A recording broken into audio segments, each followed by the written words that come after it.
नमः सभाये सभापतिभ्यश्च। श्री गोविंद गुरु यूनिवर्सिटी गोधरा संस्कृत विभाग और एसीजी अहमदाबाद के संयुक्त तत्वावधान में आयोजित फैकल्टी डेवलपमेंट प्रोग्राम रूपी ज्ञान यज्ञ का आज 5वां दिन चल रहा है। इस ज्ञान यज्ञ के प्रेरणा मूर्ति माननीय कुलपति श्री प्रताप श्री चौहान साहब, रजिस्ट्रार श्री अनिल भाई सर, इस कार्यक्रम से हम सबको संयोजित करने वाले संयोजक श्री राजेश भाई सर एवं सह संयोजक के रूप में सतत अपनी सेवा प्रदान करने वाले श्री महेश भाई, दिलीप भाई और नरेश भाई, केसी जी के प्रतिनिधित्व के रूप में हमें उद्बोधित करने वाले मेरे मित्र डॉक्टर महेश पटेल, और इस फैकल्टी डेवलपमेंट में पूरे भारतवर्ष से जुड़े ऐसे ज्ञान पिपासु जिज्ञासु मेरे अध्यापक मित्रगण एवं शोधार्थी विद्यार्थी मित्र सभी को मेरा वंदन नमन। मुझे जो दायित्व दिया गया है सर के व्याख्यान का प्रतिभाव देना, ये काम तो मेरे लिए सूरज को दीप दिखाने के बराबर हो जाएगा। फिर भी मैं ये कहूंगी कि सर की जो शैली है, हम तो बार बार चौकसी सर को सुनते आते हैं, तो आज हमें जिसका व्याख्यान सुनने को मिला, ऐसे माननीय वंदनीय चौकसी सर को मेरा नतमस्तक प्रणाम। और बालानाम सुखबोधाय क्रियते तर्क संग्रह, जिन तर्क संग्रहकार ने किया था, इस रूप में सर ने अपने व्याख्यान का प्रदान किया, जिसमें विषय प्रतिपादन की कला सर की व्याख्यान शैली में हमें दिखाई देता है कि वो व्याकरण शास्त्री है। तो लाघव के साथ दृष्टांत देना उनकी शैली का सबसे पहला विशेषण और विशेषता रही है।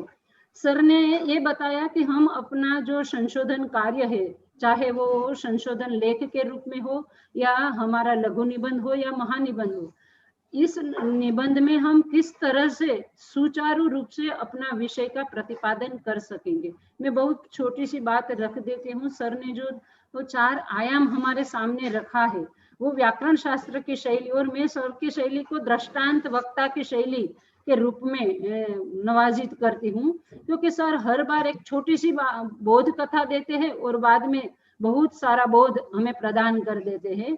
तो सर ने प्रश्नार्थ के साथ उत्तर दिया, वही 4 प्रश्नों में सर का पूरा व्याख्यान आ जाता है कि विषय का प्रतिपादन किस तरह हम करना चाहिए, किस तरह करना चाहिए। तो सर ने जवाब दे दिया है सुचारू। और प्रतिपादन सुचारू कब बनेगा, तो सर बोल रहे हैं कि प्रतिपादक जो विषय हमारा है वो प्रतीतिकर हो तब। तो हमारा विषय प्रतीतिकर कब बन सकता है, जब विषय का सम्यक बोध हमारे पास हो तब। और सम्यक बोध हम कब प्राप्त कर सकते हैं, तो सर ने अंत में बताया कि हम आलस को खंखेर दे, आलस को छोड़ दे और संस्कृत भाषा और विविध विद्या शाखा का हम विद्या शास्त्रों का अध्ययन करें, तब हमारे पास सम्यक बोध आ सकता है। और इसलिए सर ने बहुत सुंदर रूप से बताया कि हमारे सामने 4 बिंब में पूरा वांग्मय पड़ा हुआ है।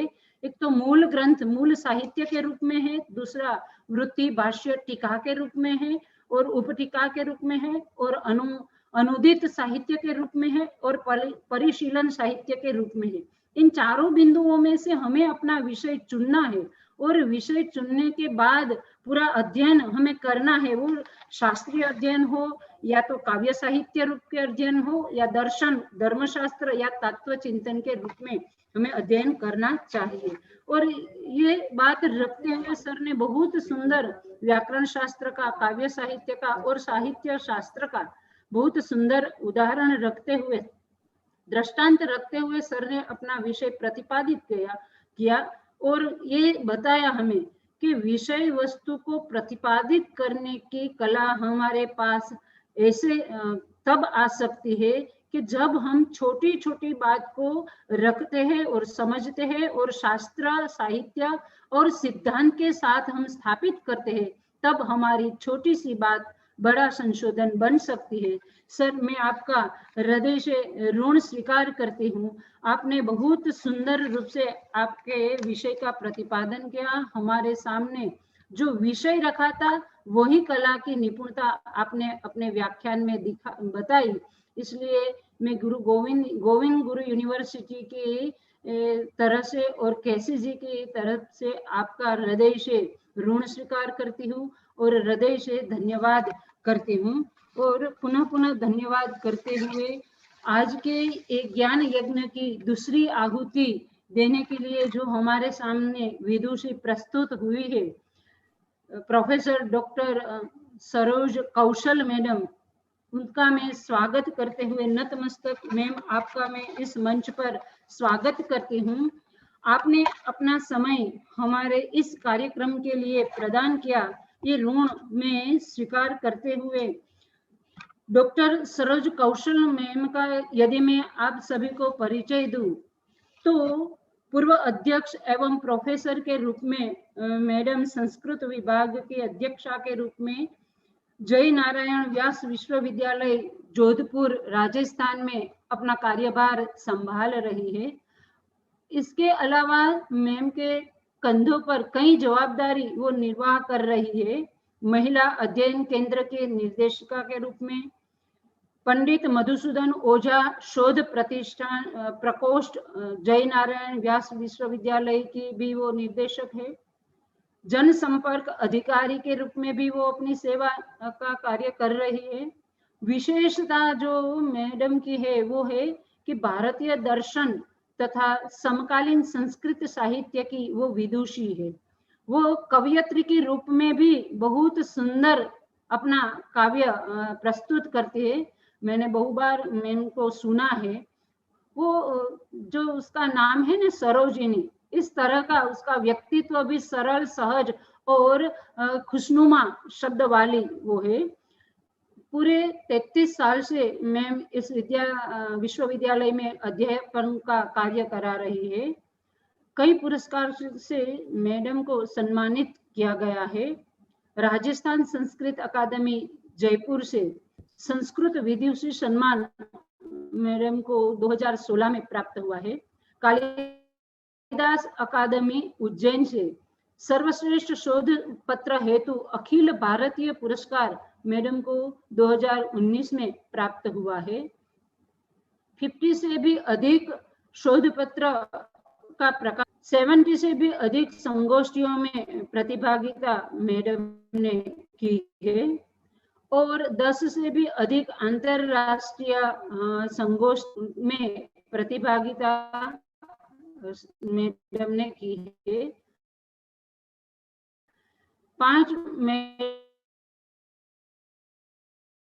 15 से भी अधिक छात्रों को जो विद्यावारी की उपाधि है उसमें मार्गदर्शन किया है। संस्कृत साहित्य अकादमी नई दिल्ली और देश के कई प्रतिष्ठित संस्थानों के साथ में रहकर मैडम ने अपना व्याख्यान प्रदान किया है। पूर्व में हमारे साथ भी मैडम ने इस गुरु गोविंद यूनिवर्सिटी के मंच से भी अपना बहुत मननीय व्याख्यान प्रदान किया था। तो बहुत उत्तम और विदुषी वक्तृ के लिए आह्वान करती हूँ और इस मंच का दौर मैडम को सौंपते हुए मैडम आज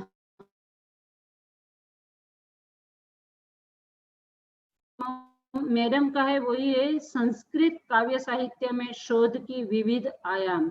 इस विषय पर मैडम हमें अपना ज्ञान परोसेगी। तो अब मैं आवाहित करती हूँ डॉक्टर सरोज कौशल मैडम को और आप सभी को मेरा नतमस्तक वंदन। नमो नमः।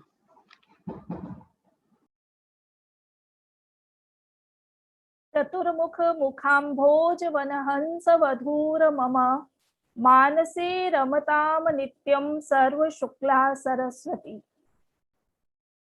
सरस्वती से बहुत ही संपूरित यह मंच है। श्री गोविंद गुरु विश्वविद्यालय के माननीय कुलपति महोदय, जो कि एक बहुत ही अपूर्व और महनीय व्याख्यान श्रृंखला को लगभग गत जून से प्रवृत्त करा रहे हैं और उनके जितने भी सुयोग्य साथी हैं उन सभी का मैं हृदय से अभिनंदन और आभार अभिव्यक्त करती हूँ। इस विश्वविद्यालय के कुल सचिव महोदय, संस्कृत विभाग के अध्यक्ष डॉक्टर राजेश जी, ICG के डॉक्टर महेश पटेल जी और मेरे अन्य साथी, विशेष रूप से डॉक्टर मंजुला विराडिया जी और डॉक्टर हेमा जी, जिनके साथ हमारा पूर्व में भी अनेकधा जो है इसी प्रकार के मंचों के माध्यम से एक बहुत ही सुंदर मैत्री भाव और परिवार भाव का संपादन हुआ था। आप दोनों को देखकर विशेष रूप से बहुत आनंद आ रहा है। और डॉक्टर राजेश व्यास जी से यद्यपि प्रत्यक्ष रूप से तो हमारा मिलना नहीं हो पाया, लेकिन जितनी बार भी हमारी बात हुई है मुझे वे बिल्कुल अपने परिवार के जैसे ही प्रतीत होते हैं। आप सभी को मैं धन्यवाद देना चाहूंगी कि इतने महनीय मंच पर आपने मेरा स्मरण किया और मुझे अवसर दिया कि मैं फैकल्टी डेवलपमेंट प्रोग्राम के अंतर्गत जो हमारे भावी शोधार्थी हैं उनको अपनी समृद्ध परंपरा से परिचित करवाऊं। मैं संस्कृत काव्य साहित्य में अनुसंधान के विविध आयाम इस विषय को लेकर मैंने कुछ चिंतन किया है। पूर्व में जब आपने मुझसे ये आग्रह किया था तो मैंने भारतीय दर्शन को लेकर कुछ बात की थी। तो यद्यपि मेरा विशेष अध्ययन का विषय भी वही है, परंतु क्योंकि मैं समकालीन संस्कृत साहित्य को तो अपनी रुचि से पढ़ती हूँ और हमारे विश्वविद्यालयों में हम साहित्य तो सभी कक्षा BA प्रथम वर्ष से ही उसका अध्यापन करते हैं, तो उसको लेकर भी मैंने बहुत सारा जो चिंतन किया और अपने आलोचकों के अनेक बहुत ही सुंदर जो जैसा कि अभी प्रोफेसर कमलेश जी कह रहे थे सुरुचिपूर्ण आलेखों को पढ़ा। उसके पश्चात मेरे मन में बहुत सारे भाव थे जिनको लेकर आज मैं अपने समस्त शोधार्थी परिवार के साथ संवाद हेतु प्रस्तुत हुई हूँ।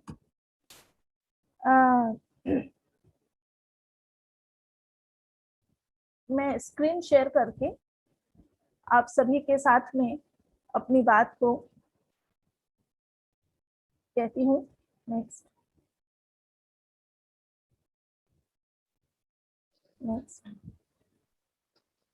संस्कृत काव्य साहित्य में शोध के विविध आयाम, इस विषय पर जो मैंने स्लाइड बनाई है, यदि आप देखेंगे तो मैंने सबसे पहले उसमें संस्कृत प्रतिभा, ये साहित्य अकादमी से प्रकाशित होने वाली एक सर्जनात्मक पत्रिका है जो कि त्रैमासिक है, जिसमें आज हमारे देश में जो घटनाएं हो रही हैं, जो विधाएं रची जा रही हैं और युवा से लेकर और प्रौढ़ तक सारे कवि भिन्न भिन्न विधाओं में जो रचना कर रहे हैं उसको यह प्रकाशित करती है संस्कृत प्रतिभा। और ये संस्कृत के लिए विशेष गौरव है कि साहित्य अकादमी में केवल संस्कृत एक ऐसी भाषा है जिसकी अपनी एक पृथक पत्रिका सन 1960 से प्रकाशित हो रही है। एक मैंने समकालीन भारतीय साहित्य इस रिसर्च जर्नल को भी यहाँ पर आपके विद्यार्थियों को देखने के लिए लगा दिया था कि आप एक बार दर्शन करें कि इन दोनों पत्रिकाओं की आप सभी को सदस्यता ग्रहण करनी चाहिए। और कालिदास की लालित्य योजना, भारतीय काव्य शास्त्र की आचार्य परंपरा, नया साहित्य शास्त्र, ये आचार्य राधा वल्लभ त्रिपाठी जी की जो पुस्तक है, इसमें अद्भुत चिंतन उन्होंने किया है कि हम नए साहित्य पर अपने काव्य शास्त्र को लेकर उसके आधार पर कैसे आलोचना कर सकते हैं। हमारे विद्यार्थी शिशुपाल वध पढ़ते हैं, तो यदि उस पर कोई भी शोध पत्र लिखेंगे तो शिशुपाल वध, यदि पाद टिप्पण हम देखेंगे तो शिशुपाल वध दूसरा सर्ग, ये श्लोक शिशुपाल वध पर आलोचनात्मक कितने ग्रंथ देखे, तो क्या उत्तर आ सकता है वो विद्यार्थी जानते हैं, उसके विषय में मैं कोई आक्षेप नहीं करूंगी। कालिदास परिशीलन, ये एक ऐसा ग्रंथ है जो साहित्य परिषद सागर के संस्कृत विभाग से प्रकाशित हुआ था, जिसमें रविंद्रनाथ टैगोर के 3 आलेख हैं। एक नोबेल पुरस्कार विजेता महाकवि कालिदास को लेकर क्या चिंतन करता है, ऐसे अद्भुत जो कि लगभग अप्राप्य आलेख है वो इसमें संग्रहित है। संगना, ये एक ऐसा संस्कृत नाटक अकादमी से, नाट्य अकादमी दिल्ली से, ये संगीत नाटक अकादमी से प्रकाशित होता है और नाटक और कलाओं को लेकर इसमें बहुत ही उत्तम कोटि के आलेख आते हैं। सारे विद्यार्थियों को इनके नाम जानने चाहिए। वसंत भट्ट साहब ने जो बहुत सारी वाचनाओं को लेकर अभिज्ञान शाकुंतलम के मानक पाठ का निर्धारण किया है, अपने पूरे जीवन को उन्होंने हूत कर दिया अपने जीवन को, और वो ग्रंथ ये जो मुझे बहुत सौभाग्य है कि उनके करकमलों से मुझे ये उपहार के रूप में प्राप्त हुआ था। कुछ ऐसे ही मेरे पास पड़े थे, तो जैसे ये स्लाइड बनाई तो मुझे लगा मैं अपने शोधार्थियों को इसको बता दूंगी। अब हम अपने विषय पर आते हैं और हमारे विषय में हमने कुछ जो शोध सूत्र प्राप्त होते हैं, मैंने जब से ये कार्यक्रम 22 तारीख से प्रवर्तमान है तब से मैंने लगभग प्रत्येक वक्ता को सुना और मैंने ये देखा कि हम लोग अधिकांशतः ऐसा कर रहे हैं, संस्कृत वाले भी हमको वो कि रीड संस्कृत बी मॉडर्न, ये तो बलदेवानंद जी ने एक सीरीज चलाई है, लेकिन मुझे लगता है कि हमारे जो कवि हैं, हमारे जो आचार्य गण हैं, उन्होंने कभी इस रूप में शोध की व्याख्या नहीं की कि what is research, how many types of research are there, शोध किसे कहते हैं, शोध के कितने प्रकार होते हैं, वो विवेचनात्मक होता है, वो आलोचनात्मक होता है, ऐसा उन्होंने कभी नहीं कहा। पर उन्होंने जैसा रिसर्च किया है उस रिसर्च को लेकर मैंने कुछ बिंदु, उनके रिसर्च के बिंदु मैंने अन्वेषित करने का प्रयास किया है। सबसे पहले मैं उद्धृत करना चाहती हूँ जयंत भट्ट को, एक महान नैयायिक, 8वीं और 9वीं शताब्दी के मध्य न्याय मंजरी ग्रंथ लिखने लगे। उनके मन में ये भाव आया कि मुझसे परंपराएं पूछेंगी कि भैया तुम्हारे पहले से इतने ग्रंथ रचे गए, अब इसको क्यों रचना है, हमको तो उसको पढ़ के ही बहुत अच्छा न्याय आ जाएगा। तो उन्होंने एक प्रतिज्ञा वाक्य कहा और वो प्रतिज्ञा वाक्य मुझे लगता है शोध का एक बहुत महत्वपूर्ण सूत्र है कि कुतो वा नूतनम वस्तु वयम उत्प्रेक्षितुम क्षमा उक्ति वैचित्र्य मात्रम अत्र प्रकाशने, कि हम कोई नया ज्ञान उत्पन्न कर देंगे ऐसा तो हमारा कोई वो नहीं है, अहंकार नहीं है और ऐसी सामर्थ्य भी नहीं है, परंतु हम जो कह रहे हैं उसमें उसमें उक्ति वैचित्र्य ये हमारी प्रातिशिकता हो सकती है अथवा ये हमारी प्रातिशिकता होनी चाहिए। तात्पर्य यह है कि हम जो भी अपनी बात कह रहे हैं वो पूर्व आचार्यों से अनुप्राणित होने पर भी हमारी कुछ न कुछ विशेषता को उसमें वह प्रकट करे, प्रकाशित करे, तभी वह शोध है। अन्यथा जो कि आजकल एक बहुत ही प्रसिद्ध आभाणक है, कट कॉपी पेस्ट, तो इधर से लिया उधर से लिया और विद्यार्थी को भी नहीं पता होता कि उसने क्या कर डाला, हम चाहे कितना भी प्लेगरिज्म के मानक बना ले।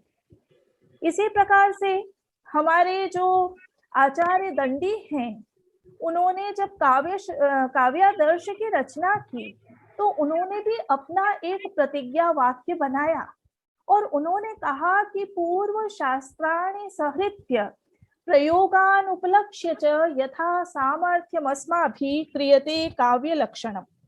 ये ग्रंथ के प्रतिपादन की प्रक्रिया का निर्देश कवि करता है। मेरे सारे शोधार्थी लगभग अनुबंध चतुष्टय से सुपरिचित होंगे। तो अनुबंध चतुष्टय में जो कवि है या कोई आचार्य है वो अपने ग्रंथ के अधिकारी, विषय, संबंध और प्रयोजन, इन 4 बिंदुओं की अवश्य चर्चा करता है, साक्षात रूप से करे अथवा संकेत रूप से करे। तो आचार्य दंडी कहते हैं कि पूर्व शास्त्राणि सहृत्य, पूर्व आचार्यों के द्वारा जो शास्त्र रचे गए हैं उनको सहृत्य, सहृत्य का अर्थ टीकाकार करता है संक्षिप्य।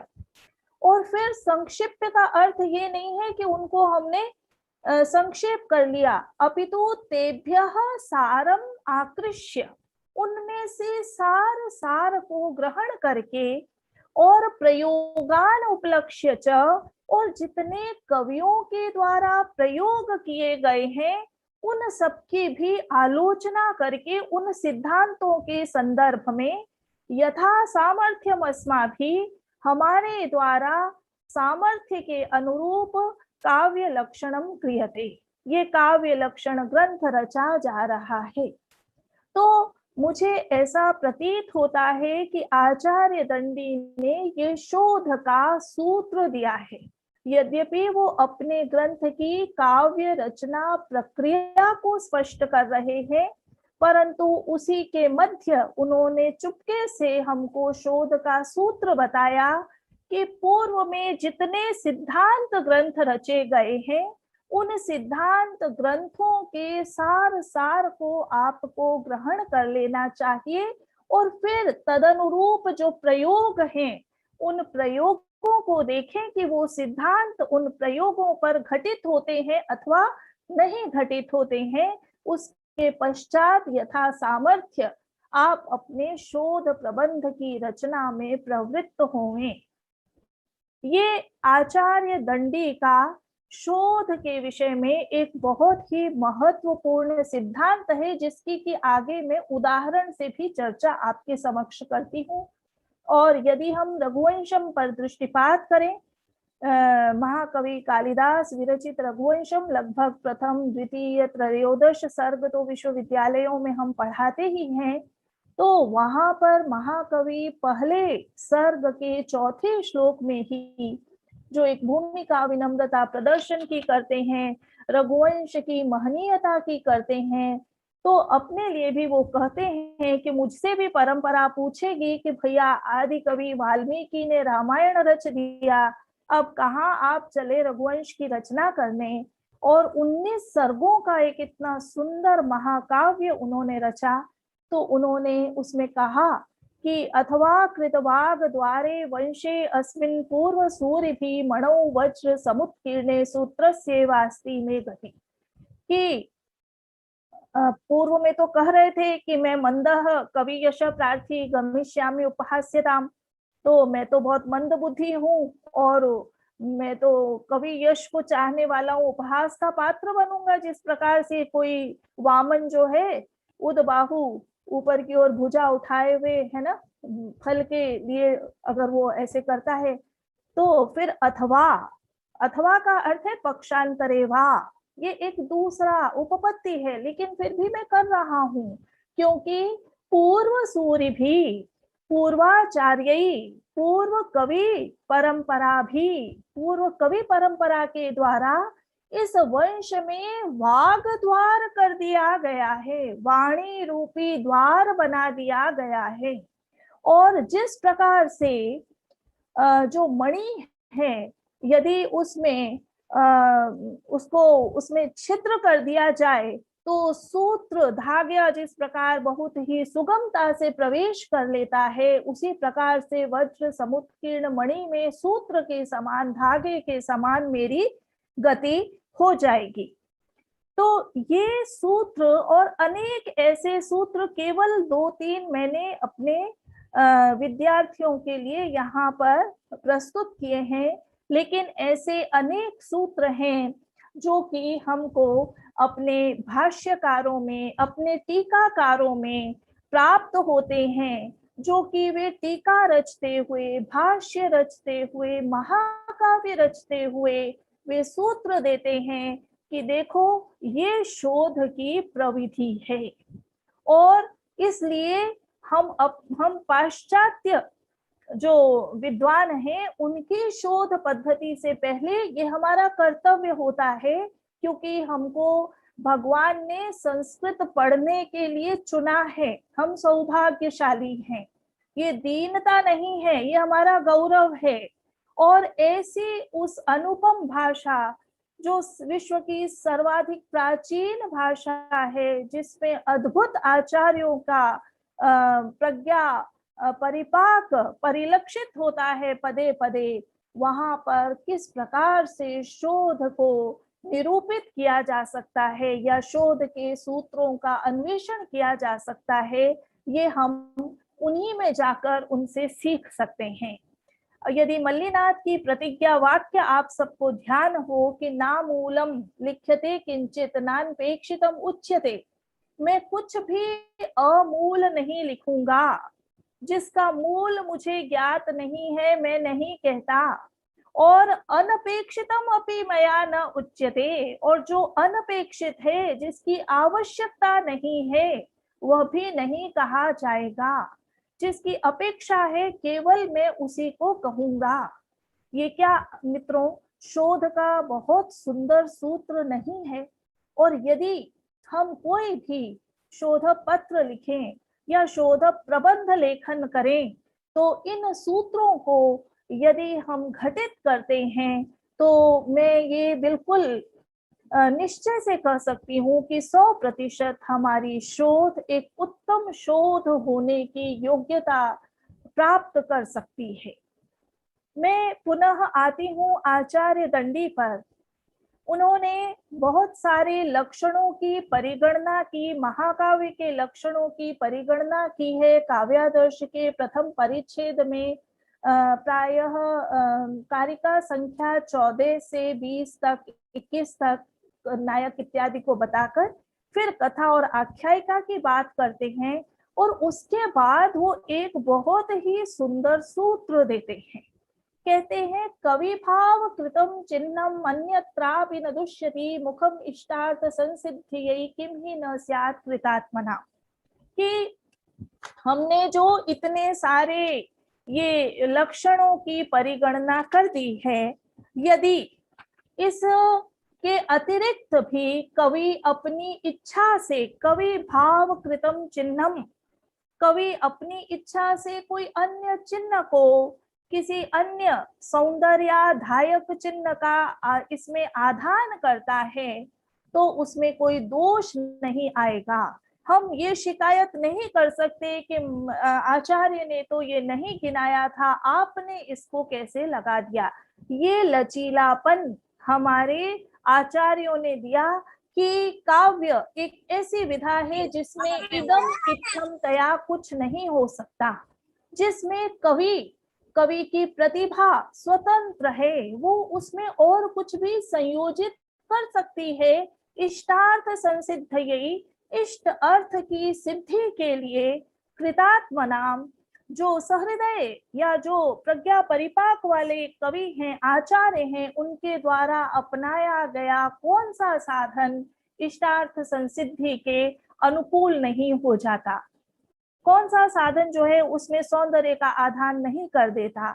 तो ये कवि प्रतिभा के लिए एक बहुत ही विशद जो है वो अवकाश हमारे आचार्यों के द्वारा प्रदान किया गया है। और जब हम इसको आगे इसकी व्याख्या करें कि कवि भावकृत चिन्ह क्या होता है, तो प्रायः हम देखते हैं कि किरातार्जुनीयम में, आप सब भारवी के नाम से सुपरिचित हैं, किरातार्जुनीयम महाकाव्य, इसको आप जानते हैं। इसके प्रत्येक सर्ग के अंत में लक्ष्मी शब्द का कवि प्रयोग करता है। शिशुपाल वधम जो सर्ग महाकाव्य है, उसके सर्गांत में किसका श्री शब्द का प्रयोग है, और नैषधीय चरित के सर्गांत में आनंद का प्रयोग है। तो ये कवि भावकृत चिन्ह के रूप में इसकी हमारे आलोचक चिंतन करते हैं। पर मैं अपने शोधार्थियों से ये निवेदन करना चाहती हूँ कि इसका और भी अधिक व्याख्यान किया जा सकता है, कि कवि भाव कृत चिन्ह क्या होता है। केवल इतना ही कि हमने कहीं श्री शब्द से प्रारंभ कर दिया या लक्ष्मी से अंत कर दिया या आनंद हमारे प्रत्येक सर्ग के अंत में आ गया तो हम बहुत ही गर्व से उन्मत्त हो जाए, नहीं। जब मैंने ग्रंथों को देखा तो मुझे ये दिखा कि कवि भाव कृत चिन्हम के अनेक व्याख्या विकल्प हैं। वर्ण विषय को लेकर कवियों ने नूतन कल्पनाएं की हैं। यदि वर्ण विषयों को लेकर नूतन कल्पनाओं की चर्चा करें तो हम उसमें मेघदूत का उदाहरण ले सकते हैं। बहुत सारे उदाहरण हैं, केवल मैंने 2-3 इसलिए यहाँ पर उठाए। अभिज्ञान शाकुंतलम को ले सकते हैं, मृच्छकटिकम को ले सकते हैं। इसमें क्या नूतनता है, आप ये प्रश्न कर सकते हैं। ये जिज्ञासा एक स्वाभाविक जिज्ञासा है। तो महाकवि कालिदास ने जब मेघदूत की रचना की तो वो गीति काव्य या खंड काव्य के रूप में जाना जाता है। तो अलंकार को लेकर महाकवि कालिदास ने एक बहुत बड़ा कवि भाव कृत चिन्ह का निवेश किया और इतने अनायास वो हुआ कि हम समझ भी नहीं पाए। जो महाकवि कालिदास उपमा कालिदासस्य या दीप शिखा कालिदास के नाम से इस पूरे विश्व साहित्य में सुप्रथित हैं, वो महाकवि कालिदास उस उपमा को एक तरफ रखते हैं और अर्थांतर न्यास का आंचल थाम लेते हैं। ऐसा क्यों? क्या हम ऐसा चिंतन करते हैं? प्रश्न हमको स्वतः उत्थापित करने की यदि भाव आता है तो मित्रों वह वस्तुतः शोध है। जब प्रश्न आता है तो उसके पश्चात हम उसके उत्तर की ओर प्रवृत्त होते हैं। तो हमारे मन में ये प्रश्न आया कि ये अलंकार इन्होंने अर्थांतर न्यास क्यों अधिकांश प्रायः प्रयोग किया, क्योंकि जिस कथानक का महाकवि ने चयन किया है उसमें उन्होंने एक कामार्त यक्ष को, तो यक्ष के द्वारा मेघ को दूत बनाने की याचना की गई और महाकवि ने कहा कि धूमत ज्योति सलिल मरुताम सन्निपातः क्व मेघः संदेशार्था क्व पटुकरणै प्राणिभिः प्रापणीयाः इत्योत्सुक्याद परिगणयन् गुह्यकस्तं ययाचे कामार्ता हि प्रकृति कृपणाश्चेतना चेतनेषु। अब के महाकवि ये जानते थे कि मेघ से दौत्य कर्म नहीं करवाया जा सकता, तथापि अर्थांतर न्यास के प्रयोग से वे उपपत्ति भी प्रस्तुत कर रहे हैं कि जो कामार्थ व्यक्ति होते हैं वे चेतन और अचेतन के भेद में स्वभावतः दीन हुआ करते हैं। पूरे मेघदूत में कवि अर्थांतर न्यास अलंकार के प्रयोग से अपने शापित नायक यक्ष को अवलंब प्रदान करते हैं और असंभव प्रतीत होने वाले मेघ के द्वारा दौत्य कर्म को भी सोपपत्तिक प्रामाणिक बना देते हैं। और हमारे जितने सहृदय पाठक और श्रोता हैं वे इस मेघदूत को मेघे माघे गतम वयः इस रूप में स्वीकार कर लेते हैं। एक बिल्कुल असंभावित घटना को, कथा को, जिसमें ये इतिहास कथोद्भूतम भी नहीं है। इतरत वा अन्य हो, इतिहास से उद्भूत नहीं हो तो सदाश्रयम, तो ये सदाश्रयम भी नहीं है। एक अलंकार का परिवर्तन, एक अलंकार का बहुधा से प्रयोग और असंभव को संभव में परिणत कर देना, यह कवि भाव कृत चिन्ह है जो कि महाकवि कालिदास अलंकार के माध्यम से घटित कर देते हैं। और यही कारण है कि उपमा के अनंतर हमारे आलोचकों को यह कहने के लिए बाधित होना पड़ा कि अर्थांतर न्यास विन्यासे कालिदासः विशिष्य, कि अर्थांतर न्यास अलंकार ये ऐसा अर्थांतर न्यास अलंकार है जिसमें महाकवि ने व्यष्टि से लेकर समष्टि पर्यंत एक विशद लोक को इसके अंदर समा दिया है। यह वस्तुतः कवि भाव कृत चिन्ह का एक उदात्त निदर्शन प्रतीत होता है। यदि वर्ण विषय के आधार पर कवि परंपरा कि हम चर्चा करें तो पूर्व परंपरा से उन्होंने क्या परिवर्तन किए, तो आप देखेंगे कि भास और कालिदास आदि की जो उत्तरोत्तर वैचारिकी है वो यथार्थ को लेकर प्रवृत्त हो रहे हैं। रामायण तथा महाभारत का जो एक आदर्श था वो भास और कालिदास तक आते आते यथार्थ और व्यवहार को स्वीकार कर तदनुरूप स्थापनाएं कर रहा है। मनुष्य के स्खलन को भी स्वीकारोक्ति प्रदान की गई है। पात्रों के द्वारा सत्ता को चुनौतियां देना यह भी एक ऐसा पक्ष है जो कि कठोर यथार्थ को प्रस्तुत करता है।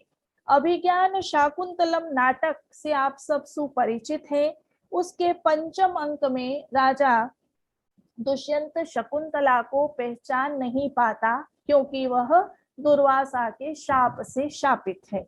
शकुंतला के साथ आया तापस शारंग्रव राजा के लिए बहुत ही तीक्ष्ण वचनों का प्रयोग करता है और कहता है कि जैसे अपने चोरी किए धन को उसका स्वामी चोर को ही सौंप दे और उसी प्रकार तुमने महर्षि कण्व की दुहिता के साथ में अनाचार किया और उन्होंने उदार होकर अपनी पुत्री को तुम्हें ही सौंप दिया, तो और अब फिर तुम उनका अपमान कर रहे हो। यहाँ शारंग्रव ने राजा को राजा न कहकर क्या कह दिया, चोर कह दिया। इसी प्रकार शकुंतला भी तेजस्विनी स्त्री का रूप प्रकट करते हुए उपालंभ देती है और बहुत ही तीक्ष्ण और कटु उपालंभ है और कहती है राजा को जैसे तुम हो वैसा ही गिरा हुआ दूसरों को समझते हो, धर्म कंचुक धारण किए हुए और तृणाच्छादित कूप के समान तुम हो, तुम्हारे जैसा आचरण कोई और क्यों करेगा। फिर दुख से उद्विग्न हुई अपने से ही कहती है मैं कैसे इस राजा के पुरुवंश के भरोसे में आकर स्वच्छंद चारिणी बना दी गई, क्या पता था कि इसके मुंह में शहद और मन में विष है। राजा स्वयं को निर्दोष बताता रहता है और शकुंतला को शठ बताता है, तो शारंग्रव और भी अधिक कुपित हो जाता है। जिसने जन्म से लेकर शठता नहीं सीखी उसकी बात तो अब गलत हो गई और परसंधान अथवा वंचना की विद्या जिसको सिखाई गई है बचपन से उसकी बातें अब प्रामाणिक हो गई। तो महाकवि कालिदास यहाँ वर्ण विषय में जो कविभाव कृत चिन्ह का निवेश करते हैं वे दो दुनियाओं को, दो समानांतर दुनियाओं को सामने लाकर खड़ा कर देते हैं। राजा राजा न रहा, चोर हो गया। आश्रम में पली बढ़ी भोली भाली मुग्धा कन्या शकुंतला को उपालंभ देना आ गया। षष्ठ अंक में धीवर राजपुरुषों को चुनौती देता है और कहता है क्या केवल मैं इसलिए चोर हो गया कि मछली काट कर पेट पालता हूँ, और हे श्रोत्रिय जी यज्ञ में पशुओं की तुम बलि का चढ़ावा देते हो और फिर भी तुम दयालु हो। शाकुंतल में एक दुनिया निरीह तपस्वियों की है, एक दुनिया सिंहासन पर आसीन राजाओं और श्रोत्रियों की है। कालिदास के काव्यों में कहीं कहीं निरीह तपस्वियों और मछुआरों की दुनिया सत्ताधीशों और मठाधीशों को चुनौती बनकर उनके समक्ष खड़ी होती है। यह वर्ण विषयों में कवियों की प्रातिशिकता है। ऐसे अनेक उदाहरण हमको संस्कृत साहित्य में प्राप्त हो सकते हैं और हम उनकी इस रूप में विवेचना कर सकते हैं। जैसे मेघदूत का कथानक एक शापित व्यक्ति को, एक स्वाधिकारात प्रमत्त व्यक्ति को कश्चित कांता विरह गुरुणा स्वाधिकारात प्रमत्तः कश्चित यक्षः, तो अपने कर्तव्य से प्रमाद करने वाले को नायक बना देना, मेघ से दौत्य कर्म करवा देना, क्या यह सब काव्य शास्त्रीय ग्रंथों के अनुरूप था? हमारा उत्तर क्या होगा? नहीं, काव्य शास्त्र तो इसकी अनुमति नहीं देता। धीरोदात्त नायक की ही अनुमति देता है, तो आप स्वाधिकारात प्रमत्त नायक को किस कोटि में स्थापित करेंगे? तो इस धीरोदात्त नायक की छवि को कालिदास ने मेघदूत में आकर तोड़ दिया है। एक स्खलनशील व्यक्ति को नायक बनाया और यह स्थापित किया कि स्खलन, जो भी व्यक्ति जीवन में प्रमाद करता है, स्खलन करता है, वह भी शनै शनै प्रायश्चित से, तप से, ताप से, जीवन में सीखता हुआ धीरोदात्तता की सिद्ध पीठिका को प्राप्त कर सकता है। ये स्थापना महाकवि कालिदास हमारे समक्ष करते हैं। मृच्छकटिकम पर भी यदि आप दृष्टिपात करें, मैं बहुत ही संक्षेप में ये चीजें आपको बता रही हूँ कि हम अपने ग्रंथों को पढ़ने की जो एक शैली है कि कवि कर क्या रहा है, केवल कथा सुनाना ही उसका प्रयोजन नहीं है। तो मृच्छकटिकम को आप देखें, बहुत ही अप्रचलित इसमें स्थापनाएं की गई। एक निर्धन ब्राह्मण चारुदत्त जो है वो नायक पद को अलंकृत करता है और वसंत सेना नामक गणिका इसमें नायिका के रूप में हमको परिलक्षित होती है। मालविकाग्निमित्रम में आप दृष्टिपात करें तो इरावती अग्निमित्र के को लक्ष्य करके कहती है पिंगलक वानर से, जिसने वसुमती को डरा दिया और पटरानी धारिणी का ध्यान राजा की नई प्रणय लीला से हटा दिया गया। तो कहती है साधु रे पिंगलक वानर साधु त्वया रक्षिता स्वपक्ष। कहती है कि तुमने बहुत अच्छा किया, अपने पक्ष को तो बचा लिया, लेकिन फिर व्यंग्य बड़ा कठोर करती है कि काश ऐसी बुद्धि तुम राजकार्य में लगाते। तो ये जो स्त्री विमर्श, ये जो एक स्त्री के द्वारा राजा के को इतना कठोर उपालंभ दिलवा देना, ये कालिदास के वश का ही काम है। और ये कालिदास वर्ण्य विषय में नूतन कल्पनाएं करते रहे। लगभग प्रत्येक उनके ग्रंथ में हम इसको, उनके ही नहीं, हम अपनी परंपरा के सभी ग्रंथों में इनका निदर्शन देख सकते हैं। तो और वर्ण्य विषयक जो कविभाव कृत चिन्ह है उसमें यदि आप देखेंगे तो आप ये भी देखेंगे कि शकुंतलोपाख्यान से जहां से ये कथा उठाई गई है वहां पर दुर्वासा के शाप का कोई प्रसंग नहीं था। ये महाकवि कालिदास ने बाद में इसमें ये संयोजित किया है। और ऐसी बहुत सारी चीजें हैं। शकुंतला का पूरा चरित्र जो उन्होंने किस तरह से उठाया है, किस तरह से उसको राजा को शाप की कल्पना से निर्दोष किया है, बहुत सारे धीवर का प्रसंग उसमें संयोजित किया है। तो इतने सारे ये वर्ण्य विषयक कविभाव कृत चिन्ह, इनको हम यदि इस रूप में देखते हैं तो ये हमारे जो सिद्धांत हैं उन सिद्धांतों के आधार पर हम प्रयोगानुप्लक्ष्य, हम प्रयोगों की चर्चा करें। हम प्रयोग को यदि देख लेते हैं और सिद्धांत को नहीं जानेंगे तो हम प्रयोग की व्याख्या करने में सक्षम नहीं हो सकते हैं। रस को लेकर भी आप देखेंगे यदि उत्तर रामचरित को, तो हमारे यहाँ पर ये नहीं पाया गया था पहले कि हमारे पास जो मानक था वो ये था कि श्रृंगार रस प्रधान हो या ज्यादा से ज्यादा वीर रस प्रधान हो सकता है नाटक। लेकिन उत्तर रामचरित में भवभूति ने करुण रस प्रधान बनाया और उत्तर रामचरित के लिए जिस प्रकार की प्रशस्तियां प्राप्त होती हैं, किस प्रकार स्वीकारोक्ति करवा दी गई है, और पूर्व के जो हमारे सिद्धांत ग्रंथ परंपरा है उसमें इस प्रकार का कहीं भी कोई संकेत तक नहीं था। तो ये एक कारिका को मैंने लिया है आचार्य दंडी से, और उस कारिका में मात्र मैंने 2-3 बिंदु लिए हैं। बहुत सारी व्याख्या हो सकती है। एक इस कारिका के ऊपर हम पूरा का पूरा संवाद आपके साथ कर सकते हैं। अग्रिम जो बिंदु मैंने लिया है वो मैंने लिया है काव्यों में काव्य शास्त्र की संपृक्ति।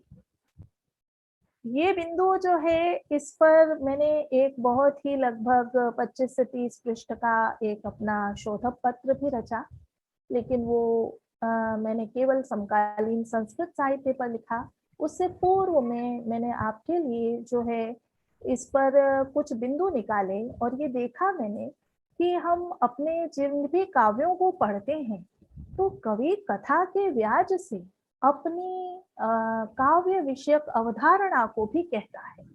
ऐसा नहीं है कि भारवी ने दंडी के समान या भामह के समान या आनंदवर्धनाचार्य के समान, अभिनव गुप्त के समान कोई श्रेण्य परंपरा का काव्य लक्षण ग्रंथ लिखा हो, लेकिन ऐसा भी नहीं है कि काव्य लक्षण को लेकर, शब्द और अर्थ के संयुक्ति को लेकर, संपृक्ति को लेकर उनकी कोई धारणा नहीं थी। ऐसा भी नहीं हो सकता। तो वो जो विचार हैं वो अपने काव्यों में कैसे वो गूंथते हैं, गुंफित करते हैं, इसको लेकर भी हम लोग चिंतन कर सकते हैं।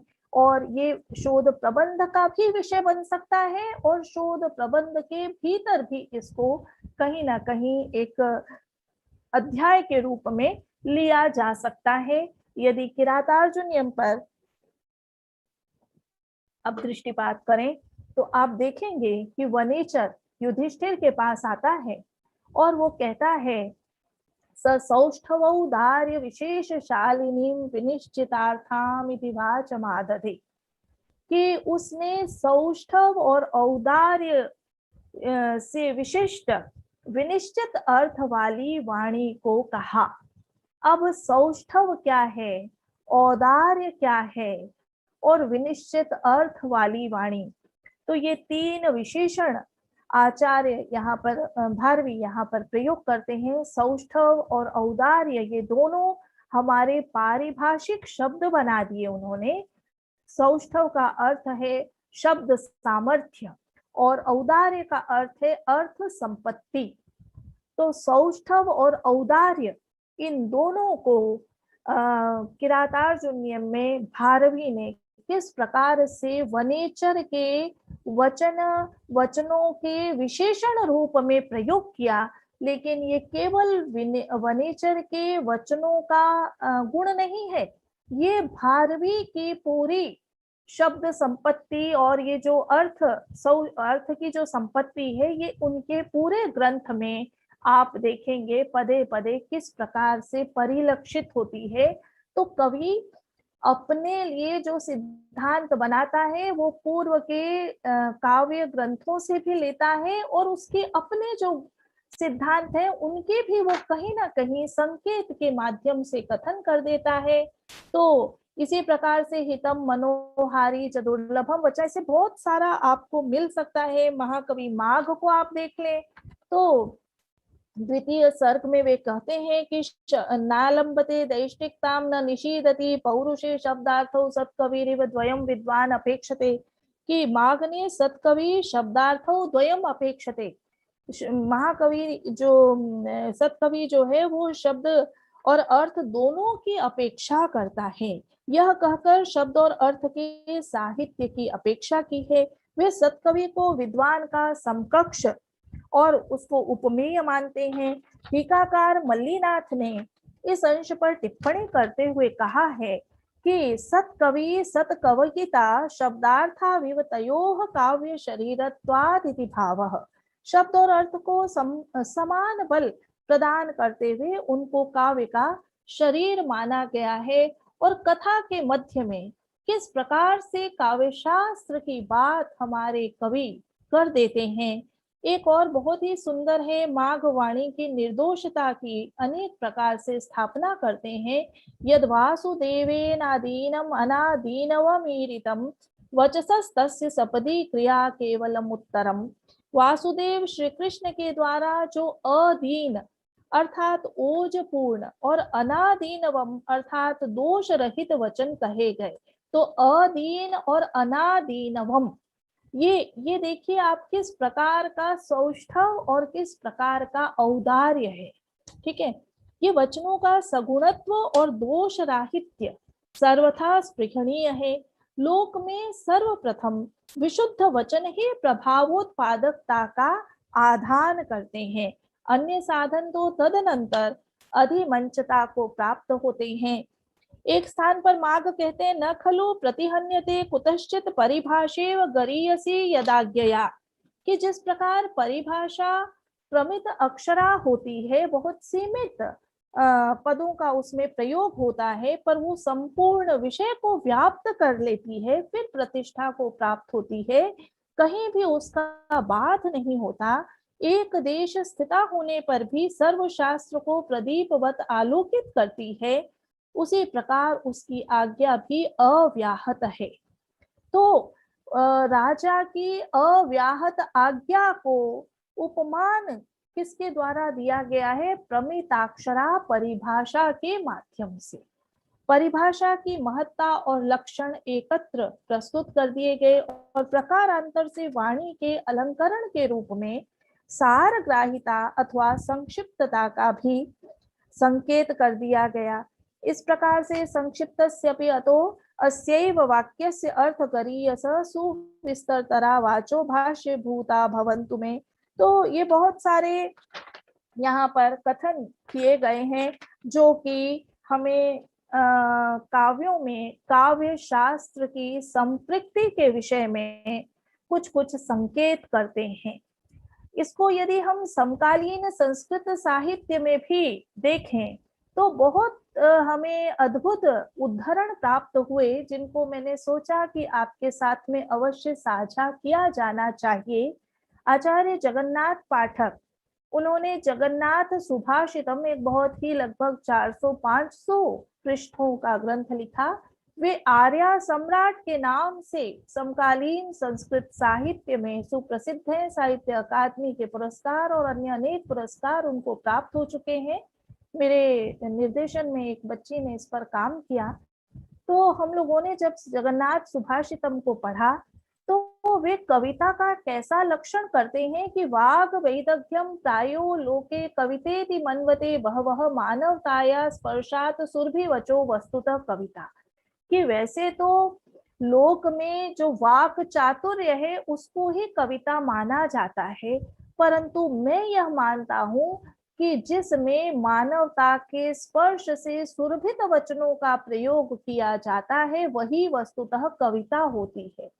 अब आप देखें, इस प्रकार का लक्षण हमारे श्रेण्य परंपरा के संस्कृत काव्य शास्त्रों में नहीं किया जा सकता, परंतु जब हम मुक्तक के रूप में कहीं अपनी बात को कहते हैं, जैसे कि जगन्नाथ सुभाषितम में कही गई, तो वहां पर हमारे पंडित राज जगन्नाथ इस बात को कहते हैं और इससे ये स्पष्ट होता है कि किस प्रकार से एक सामान्य मानव अथवा मानवता कविता के मुख्य धारा में आकर स्थापित हो गई है। ये समकालीन संस्कृत साहित्य का एक बहुत ही बड़ा अवदान है। ऐसे अनेक उदाहरण मैं आपके समक्ष प्रस्तुत कर सकती हूँ। आचार्य राधा वल्लभ त्रिपाठी जी एक बहुत ही बड़े आलोचक, एक सुचिंतित चिंतक और कवि के रूप में अभी पूरे भारत में जिस प्रकार से अपने व्याख्यानों, अपने प्रकाशनों के माध्यम से उन्होंने एक नई दिशा दी है और अन्य भाषाओं के विद्वानों को भी उन्होंने विस्फारित चक्षु कर दिया है। लहरी दशकम में वे रोटिका लहरी लिखते हुए कहते हैं कि भाव राशि तथा चित्त भूमौ मया श्लेष्यते योज्यते चार्दताम नीयते वृत्त रूपै रसौ काव्य बंधायते शारदा शारदा तेन वै पूज्यते। कि जिस प्रकार से एक गृहिणी आटा गूंथती है, वृत्ताकार लोए बनाती है और फिर प्रमुदितावस्था से रोटी पोती है, वैसे ही मैं अपने भीतर के भाव राशि को चित्त भूमि में जो उदित होती है उसको श्लेष्यते योज्यते चार्दताम नीयते, मैं उसको स्नेहार्द्र करके या भावार्द्र करके जब संयुक्त करता हूँ तो वृत्त रूपी, वृत्त में लोए बनाना भी है और वृत्त में छंदों से युक्त करना भी है। श्लेष बहुत सुंदर है, वो काव्य बंध बनता है और उससे मैं सार प्रदान करने वाली शारदा की पूजा करता हूँ। रोटिका से भी जैसे ये कविता, जैसे कि इतनी सुंदर कविता एक सामान्य विषय पर रोटिका पर लिखी हुई कविता से आप कविता कैसे रची जाती है, ये कविता रचना प्रक्रिया को जो है वो किस प्रकार से कवि रोटिका लहरी में गूंथ देता है, ये एक अन्वेषणीय विषय है। और इस कविता को हम देखेंगे तो स्थूल से प्रारंभ होकर ये कविता सूक्ष्म पर्यंत आरोहण करती है। सर्जना जो भी हो, चाहे वो रोटी बनाने की हो चाहे वो कविता बनाने की हो, तो दोनों में प्रक्रिया साम्य रहता है। और ये कविता और काव्य शास्त्र की जो संपृक्ति है यह कविता को आनंद प्रदान करती है। और कवि का ये दृढ़ विश्वास है कि कविता तपस्या के बिना आविर्भूत नहीं हो सकती, क्योंकि प्रत्येक सर्जना के गर्भ में तपस्या अनिवार्य रूप से विद्यमान होती है। कवि और भी कहता है अनेक बार की रोटी जैसी ही हो कविता, तब तब कर लेती विस्तार और नहीं होती हर बार। कि कविता जो है वो रोटी जैसी ही होनी चाहिए वो तप तप कर विस्तार लेती है और फिर वो हर बार नई होती है। तो हर बार नई होना ये भी एक बहुत ही सुंदर सिद्धांत है।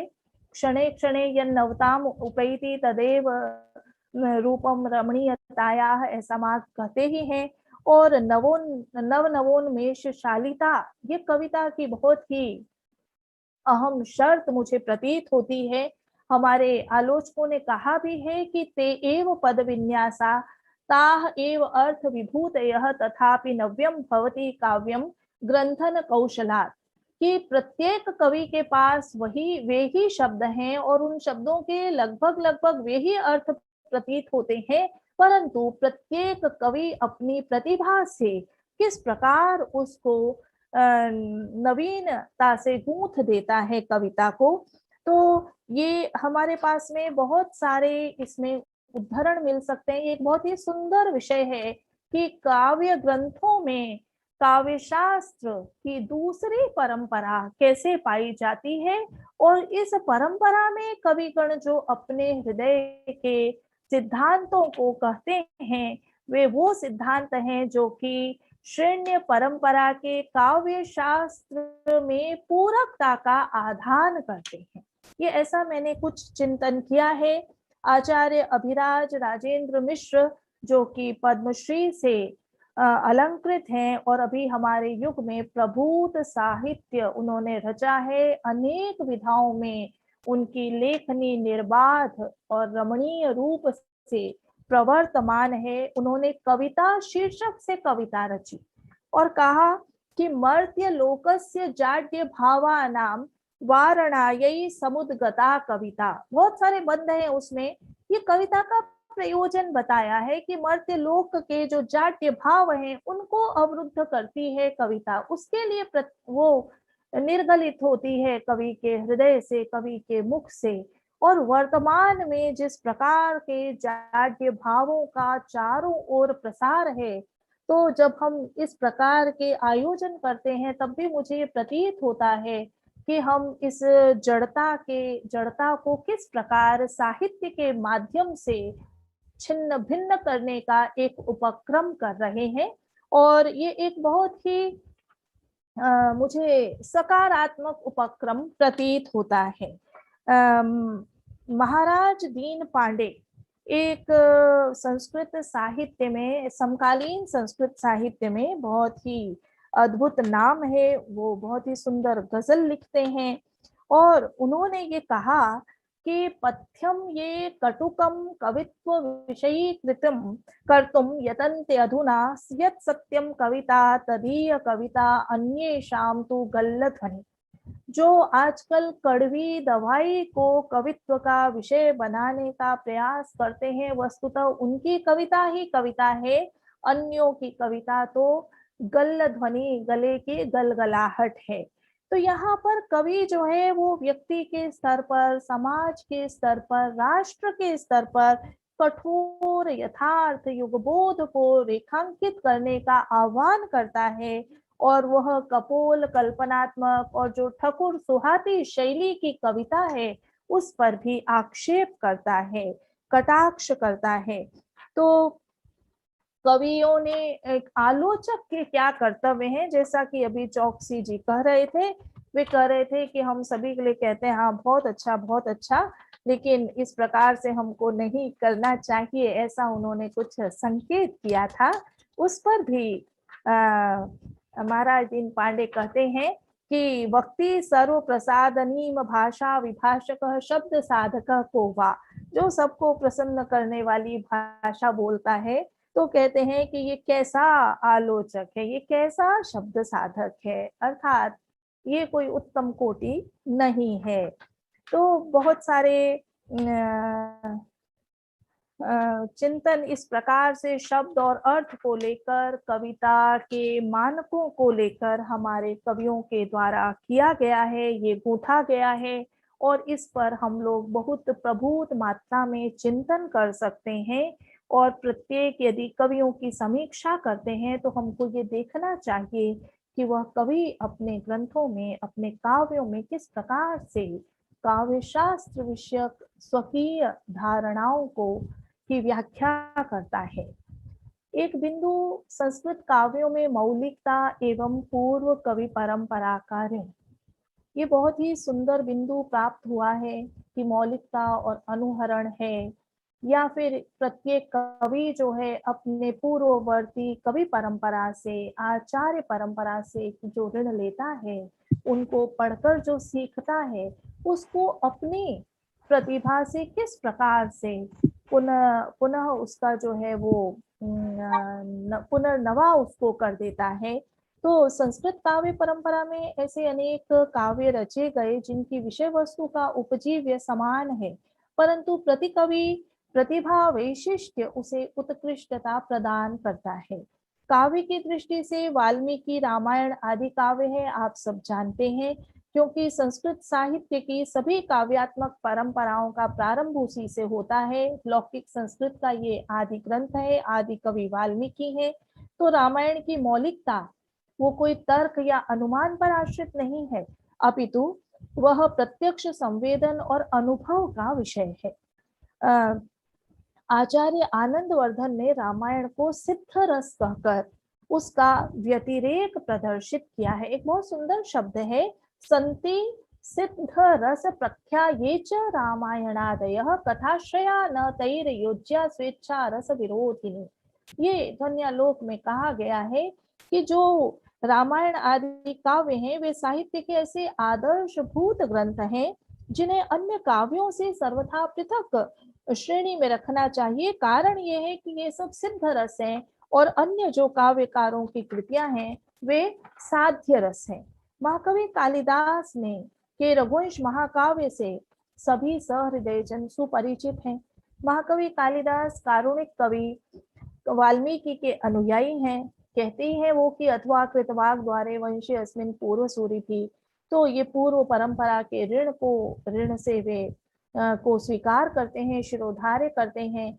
ध्वनि दर्शन के व्याख्याता आचार्य अभिनव गुप्त पादाचार्य ने रामायण के आदर्श पर रचित रघुवंश महाकाव्य की अनुपम महत्ता को ध्यान में रखकर ये विश्लेषण किया है कि रघुवंश महाकाव्य रामायण के वृत्त उपवृत्त का अनुवर्णन मात्र नहीं है, अपितु रामायण के रस में निमग्न महाकवि कालिदास के रसार्थ हृदय का उद्गार है, जिसके कारण इसे कथा तत्पर महाकाव्य अथवा सर्गबंध नहीं कहा जाना चाहिए, अपितु उससे भिन्न यह रस तत्पर महाकाव्य की श्रेणी में प्रथम स्थान प्राप्त करने का गौरव रखता है।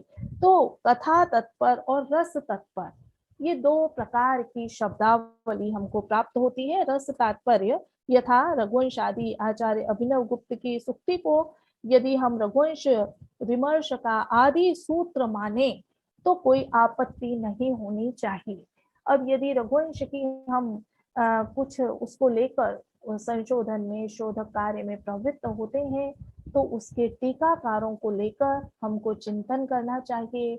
हमारे जितने भी काव्य शास्त्र के आचार्य हैं उनको लेकर भी हमको चिंतन करना चाहिए, तभी जाकर हम ये जान पाएंगे।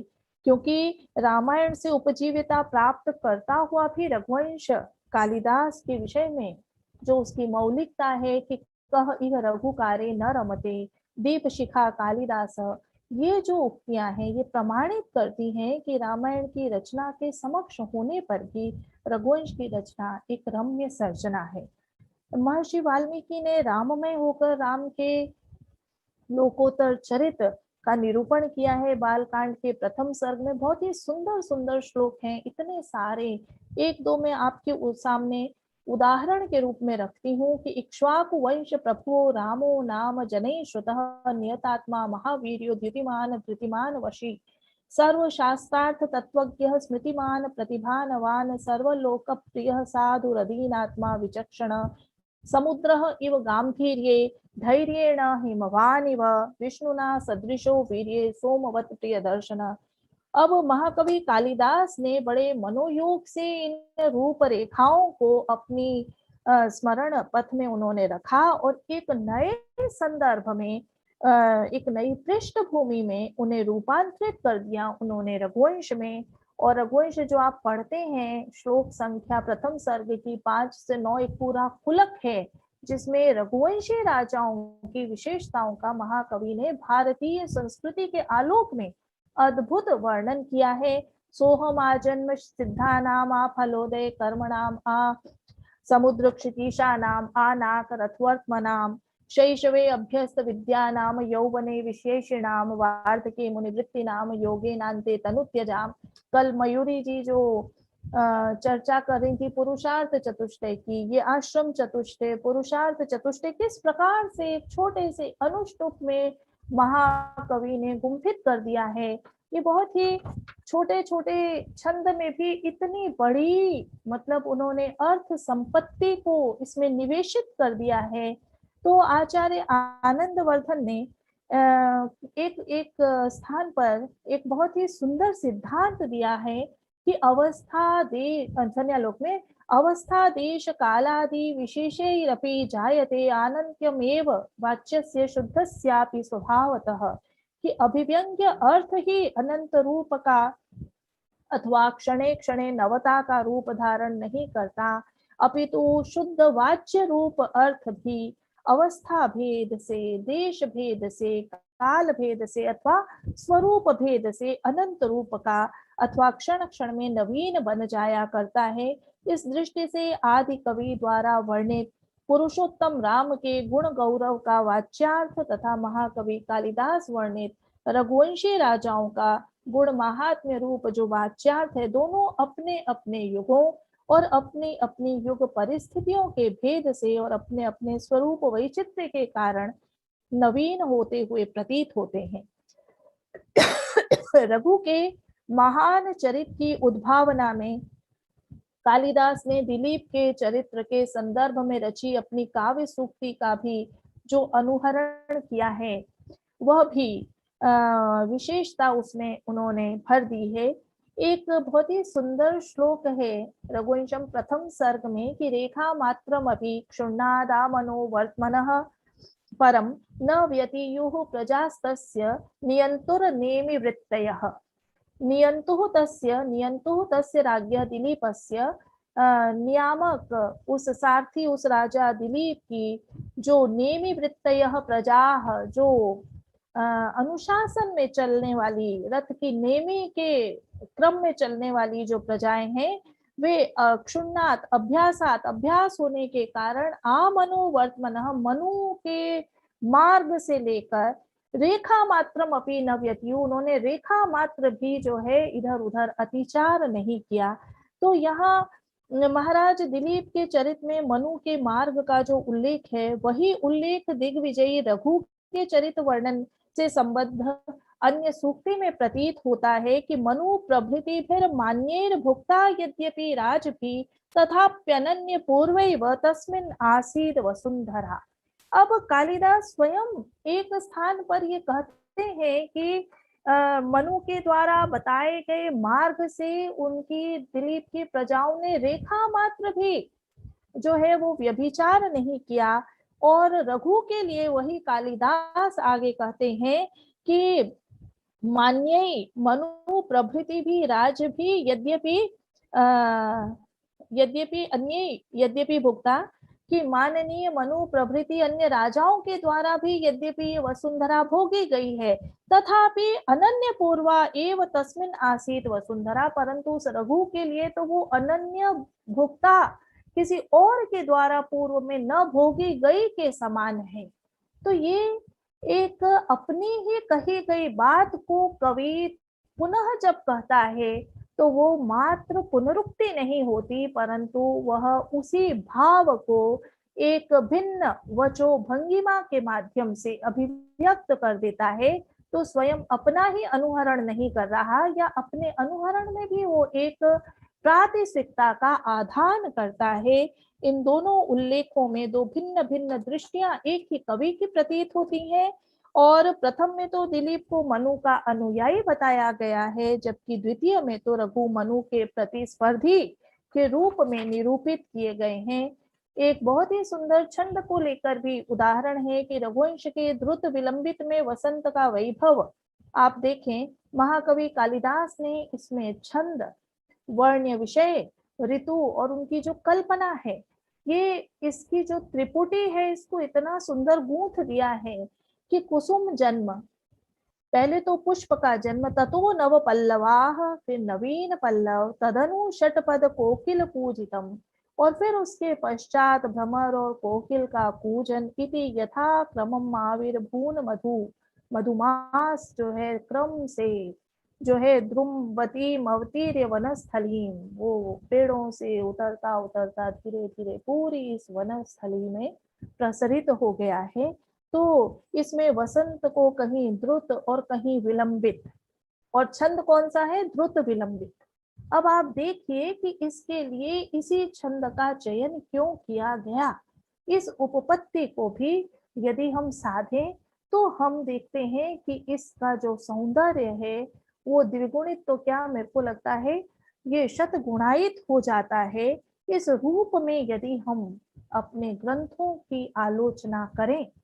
तो मुझे ऐसा लगता है कि इस प्रकार की आलोचना की महती आवश्यकता है और शोध में इसे अवश्य ही हमें क्रियान्वित करना चाहिए।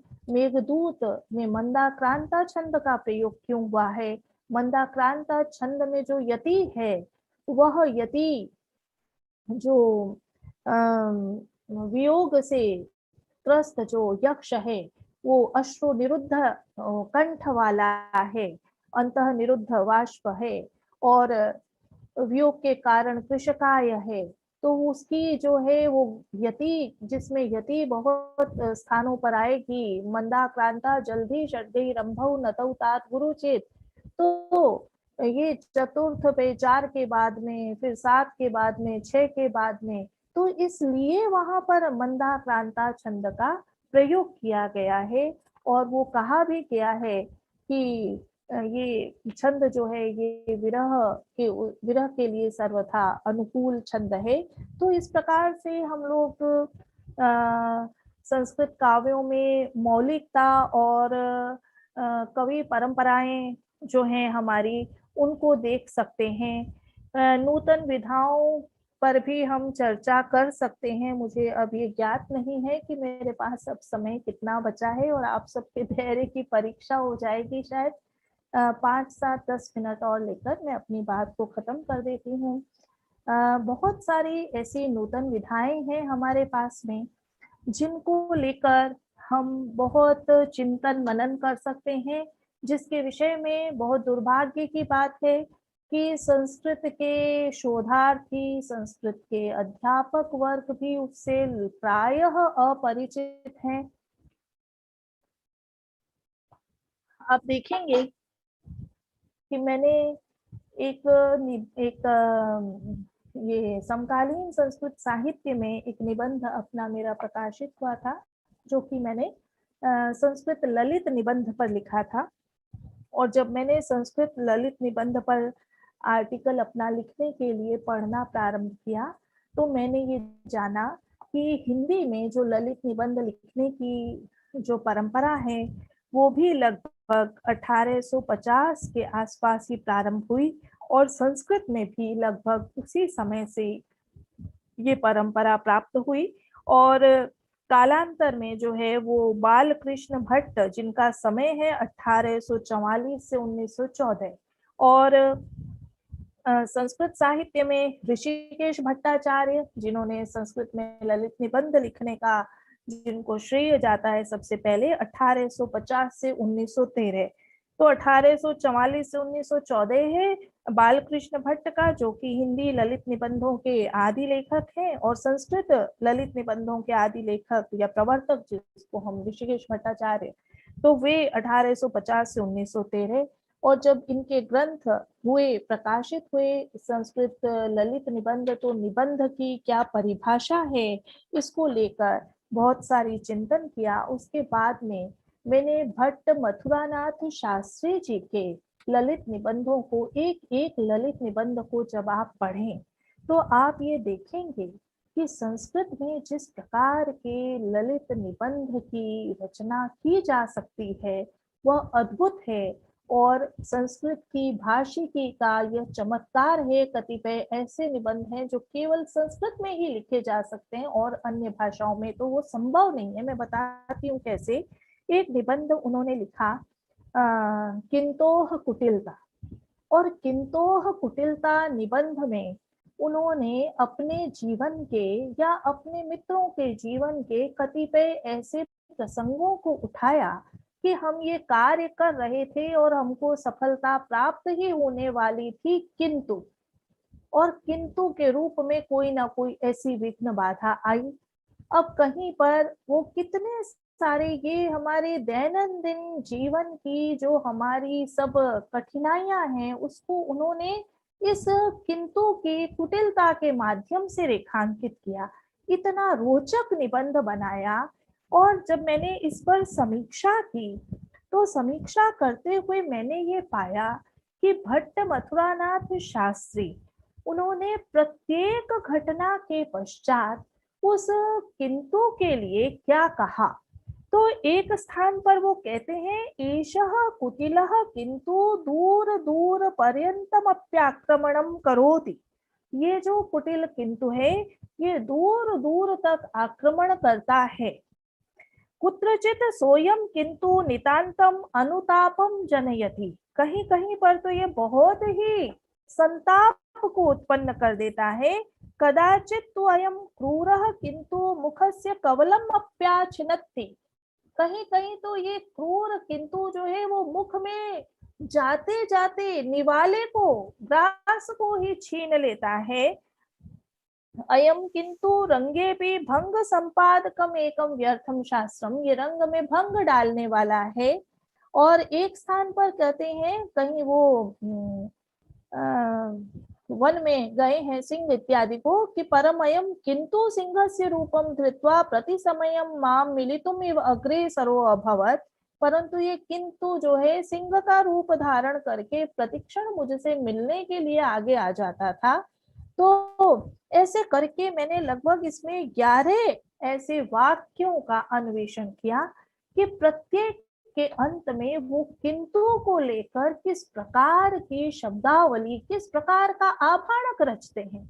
ये वो आभाणक रचे उन्होंने जो उनको पूर्व परंपरा से प्राप्त नहीं हुए, ये उनके स्वयं के द्वारा गढ़े गए आभाणक हैं। तो ये समकालीन संस्कृत साहित्य हमको कैसे समृद्ध करता है, ये आभाणकों की दृष्टि से, विषय वस्तु की दृष्टि से इस प्रकार के इस निबंध के माध्यम से लेखक ने यह संकेत किया है कि जीवन का कोई भी पक्ष हो किंतु की कुटिलता से अस्पृश्य नहीं है। धनाढ्य अथवा महापुरुष से लेकर सामान्य पुरुष तक सभी का जीवन किंतु की कुटिलताओं का साक्षी होता है। ये समस्त वृत्तांत नितांत स्वाभाविक तथा जीवन के जीवंत प्रसंग हैं।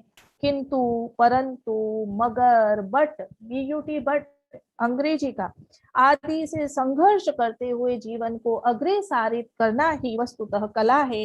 यह जीवन का अर्थांतर न्यास है।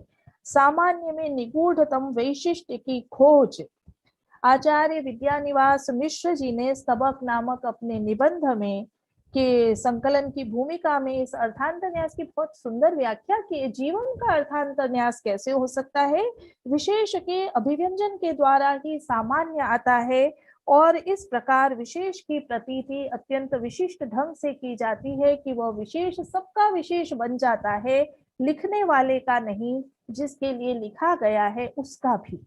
तो इस प्रकार से बहुत सारे निबंधों को इस निबंध में मैंने ललित निबंधों के ऊपर चिंतन किया और इसमें एक बहुत ही सुंदर निबंध है मकारस्य महामेलकम, जिसमें प्रत्येक पद मकार से प्रारंभ होता है।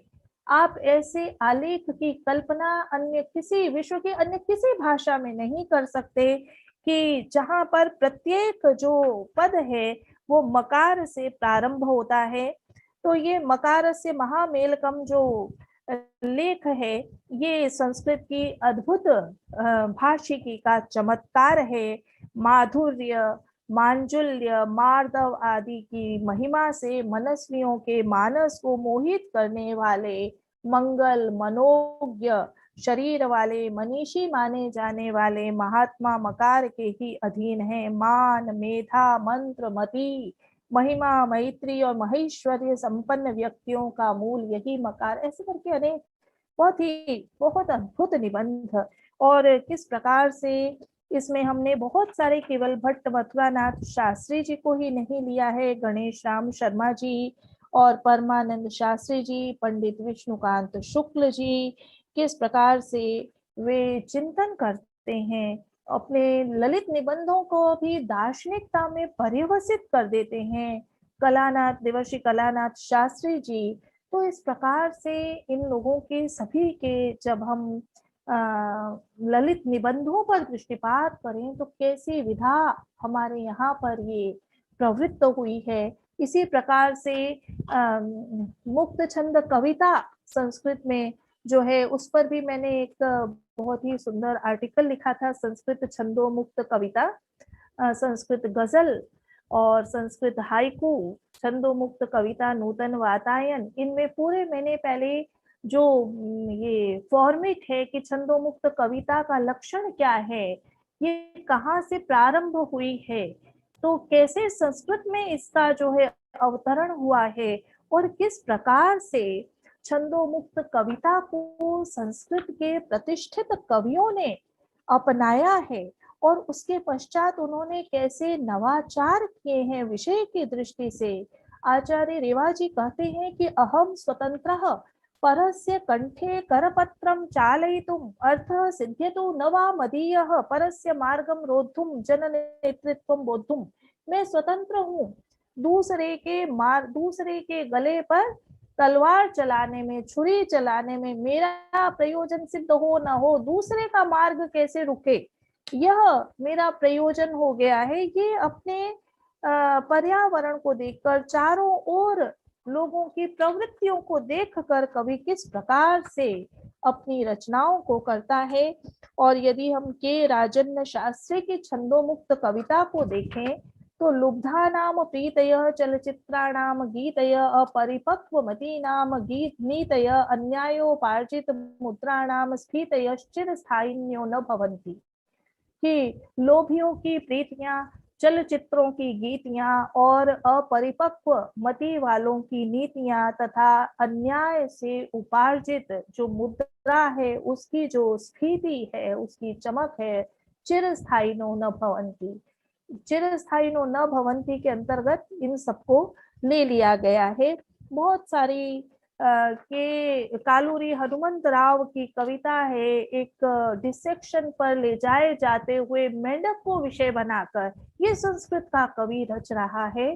थोड़ा सा, क्योंकि आचार्य गोपबंधु मिश्र जी ने कहा था कि वर्तमान में जो रचा जा रहा है उसको देखना चाहिए, तो संस्कृत हाइकू एक ऐसी विधा जिस पर कि आप देखेंगे कि ये जापान में प्रचलित विधा है और ये जापान की जो राष्ट्रीय सीमाओं को लांघ कर एक अंतरराष्ट्रीय विधा के रूप में उभरी है, जिसमें 17 वर्ण होते हैं और उसमें भी संस्कृत के कवियों ने शीजो, तांका और हाइकू में अनेक प्रयोग किए हैं। बहुत डायरी पर अगर हम चर्चा करें, बहुत सारा कुछ है जिस पर हम चर्चा कर सकते हैं आपके साथ में। समय मैंने बहुत सारा लिया है और मैंने प्रयास किया है कि मैं कतिपय विषयों की ओर संकेत करूं आपके लिए, और उसके पश्चात मैं आप सबको धन्यवाद ज्ञापित करना चाहती हूँ। सबसे पहले तो जो हमारे ये श्रोत्री देवगण हैं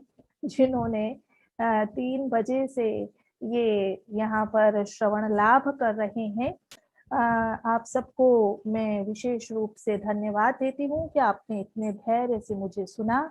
और आयोजक जो हमारा श्री गोविंद गुरु विश्वविद्यालय के डॉक्टर राजेश व्यास जी हैं, डॉक्टर महेश पटेल जी हैं, मंजुला जी हैं, हेमा जी हैं, बाकी मेरे सब साथी, उन सब का मैं हार्दिक आभार अभिव्यक्त करती हूँ कि आपने मुझे एक सुअवसर प्रदान किया कि मैं जो कुछ थोड़ा बहुत अध्यापन करती हूँ, स्वाध्याय करती हूँ और अपने आचार्य की परंपरा से जो मैं सीख रही हूँ उसको मैं आपके साथ साझा कर सकी। बहुत बहुत धन्यवाद। प्रणाम। प्रणाम, बहुत बहुत धन्यवाद।